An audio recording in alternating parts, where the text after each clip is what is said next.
नहमदुहु व नसल्ली अला रसूलिहिल करीम अम्मा बाद फ़अऊज़ु बिल्लाहि मिनश्शैतानिर्रजीम बिस्मिल्लाहिर्रहमानिर्रहीम अला बिज़िक्रिल्लाहि तत्मइन्नुल क़ुलूब। बेशक अल्लाह के ज़िक्र से दिलों को इत्मीनान मिलता है। मोहतरम नाज़रीन इकराम, आज की इस वीडियो में हम आपको ख्वाब की ताबीर के बारे में बतलाएंगे कि ख्वाब की ताबीर ये है, अगर कोई शख्स ख्वाब के अंदर सांप देखे, सांप का देखना ये दुश्मनी की अलामत है। फिर अगर वो अपने घर के अंदर सांप देख रहा है तो इसकी ताबीर इल्लामा इब्न सिरीन रहमतुल्लाह ताला अलैह ने ये लिखी है कि उसका दुश्मन उसके घर के अंदर से है। और अगर वो आदमी किसी जंगल के अंदर सांप देख रहा है तो इसकी ताबीर ये है कि उसका जो दुश्मन है अपना नहीं है, बेगाना है, यानी उसके अजीज़ व अकारिब रिश्तेदारों और घर के अफराद में से उसका दुश्मन नहीं है, बाहर से कोई ऐसा आदमी है जो इसके साथ दुश्मनी कर रहा है। और अगर ये आदमी देख रहा है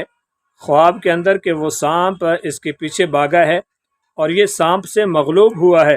तो इसकी ताबीर ये है कि ये आदमी अपने दुश्मन से शिकस्त खाएगा, कि इसका दुश्मन ताकतवर है और कवी है और वो इस पर फतह पाएगा। और अगर इसने अपने सांप को ख्वाब के अंदर मारा है तो इसका मतलब ये है, इसकी ताबीर ये है कि अपने दुश्मन पर फतह पाएगा और इसका जो दुश्मन है इससे मगलूब हो जाएगा। और अगर इसने अपने ख्वाब के अंदर उस सांप के 2 टुकड़े कर दिए हैं तो इसकी ताबीर ये है कि ये अपने दुश्मन से इंसाफ पाएगा। और अगर इसने टुकड़े उठा लिए हैं तो इसकी ताबीर ये है कि ये अपने दुश्मन से माल पाएगा बहुत बड़ी मिक़दार के अंदर। और अगर ख्वाब के अंदर वही शख्स ये देख रहा है कि सांप इस आदमी से गुफ्तगू कर रहा है और सांप ने अगर इससे मेहरबानी के साथ, इज़्ज़त के साथ बात की है, इसका ताबेदार है, तो इसकी ताबीर ये है कि ये शख्स बुज़ुर्गी पाएगा और मर्तबा पाएगा। और अगर तेज़ी के साथ बात कर रहा है, सख्ती से सांप इससे बात कर रहा है,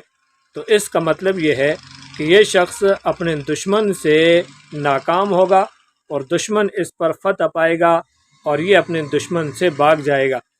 और अगर इसके साथ साथ ख्वाब के अंदर ये देखता है कि कोई सांप है जो मरा हुआ है, ऐसा सांप जो मरा हुआ है और वो ज़िंदा नहीं है, ये उससे उठाता है, पकड़ता है या उसके साथ कलाम करने की कोशिश करता है, तो इसका मतलब ये है कि अल्लाह तबारक व तआला इस शख्स से शर को, आफत को और मुसीबत को दूर करेगा और ये अमन, आफ़ियत और सलाहियत के साथ और चैन और सुकून के साथ अपनी ज़िंदगी बसर करेगा।